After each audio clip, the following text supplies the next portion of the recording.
संविधान दिवस के इस महोत्सव में सबसे पहले संविधान के स्वर्णकार बाबा साहेब डॉक्टर भीमराव अंबेडकर के चरणों में अपने श्रद्धा के सुमन अर्पित करते हुए 6 भाषाओं के ज्ञान के साथ 26 डिग्रियों के साथ जब वो शख्स भारत अपने देश लौट कर आता है तो कभी कल्पना भी नहीं की थी कि सर छुपाने के लिए एक छत जाति छुपा कर मिलेगी। जब अफसर बनकर बैठा तो कभी कल्पना नहीं की थी कि वहां का चपरासी पीने के लिए पानी नहीं देगा और फाइल भी अधीनस्थ होकर के फेंक कर देगा। लेकिन वो रुका नहीं, वो डिगा नहीं, वो हारा, वो जीता, वो परेशान हुआ, लेकिन मायूस नहीं हुआ। बिखर गया उसका परिवार, लेकिन वो इस भारत देश में पे बैक टू सोसाइटी के मिशन को लेकर अड़ा रहा, डिगा रहा और ये समझाने का काम कर दिया कि मैं आया हूं अपने बिखरे हुए समाज को इकट्ठा करने के लिए। और जब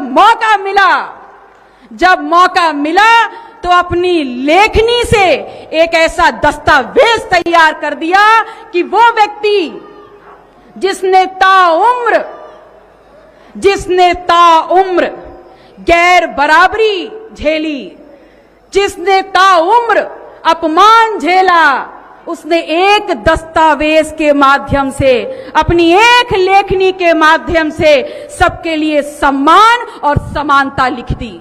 लेकिन बड़ा दुख होता है और बहुत बड़ी विडंबना है कि why we are able to see doctor B.R. Ambedkar in only 2 frames। हम डॉक्टर B.R. अम्बेडकर को सिर्फ 2 फ्रेम्स में क्यों देखते हैं, सिर्फ 2 खांचों में उनके व्यक्तित्व को रेखांकित क्यों कर दिया गया है। ये सोची समझी चाल है। अगर आपने देखा होगा तो देखा होगा डॉक्टर B.R. अम्बेडकर को एक सूट बूट पहने संविधान की किताब को पकड़े हुए उस व्यक्ति को, या सिर्फ संविधान वेदता के रूप में, और या देखा होगा दलितों के नेता और आरक्षण वाले शख्स के रूप में।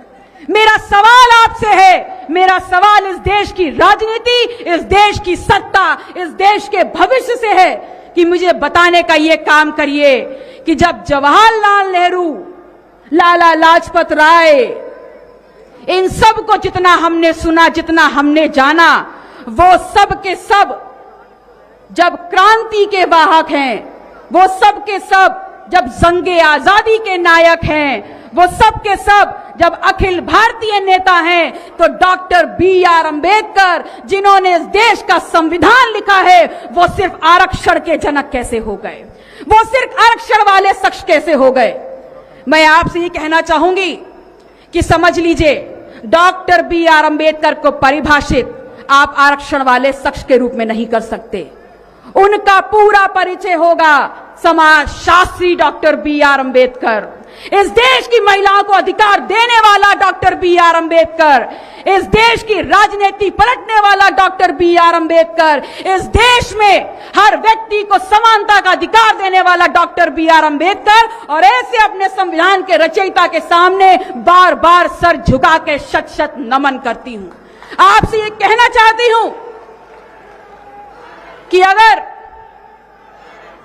जब भारत जंगे आजादी की जंजीरें तोड़कर एक नए राष्ट्र के निर्माण की तरफ बढ़ रहा था, तब उन्होंने अगर राष्ट्र निर्माण के लिए किसी पे विश्वास किया, then that was only one depressed, one Dalit, one Achhut of India who was the only option, एकमात्र विकल्प था इस देश को एक राष्ट्र बनाने के लिए डॉक्टर B.R. अम्बेडकर।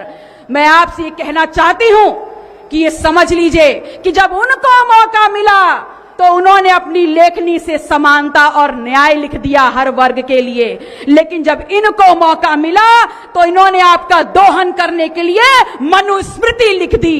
आज अगर डॉक्टर B.R. अम्बेडकर होते तो इस लोकतांत्रिक व्यवस्था का नाश होते देख आप लोगों से पूछते कि बताओ क्या करना चाहते हो। अगर आज वो होते तो पेरियार डॉक्टर लोहिया के साथ मजबूती से खड़े होकर के एक बहुजन एका खड़ी कर देते। अगर आज वो होते तो फूले को लेकर, सरदार पटेल को लेकर और डॉक्टर सोनेलाल पटेल की यात्रा को लेकर के इस देश के पिछड़े समाज से पूछते कि आप अपने देश को और अपने सपनों को कैसे देखते हैं।